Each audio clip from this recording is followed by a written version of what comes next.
আপনি কি জানেন, মহাদেব শিবের হাতে থাকা এই ত্রিশূল কেবল একটি অস্ত্র নয়, এর প্রতিটি শূলের আড়ালে লুকিয়ে আছে সৃষ্টির এক গভীরতম রহস্য।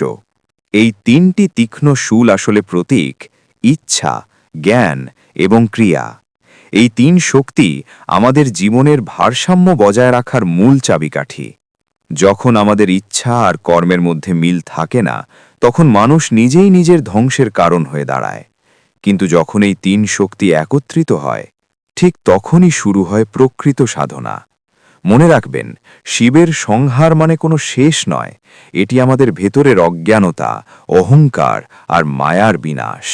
এই ত্রিশূল বাইরের কোনো শত্রুর বিরুদ্ধে নয়, এটি তোলা হয় আমাদের ভেতরের লুকিয়ে থাকা অসুরদের বিদ্ধ করার জন্য, যা আপনাকে অন্ধকার থেকে মুক্ত করে নিয়ে যায় জাগরণের আলোয়। সত্যকে জানুন, মহাদেবকে অনুভব করুন।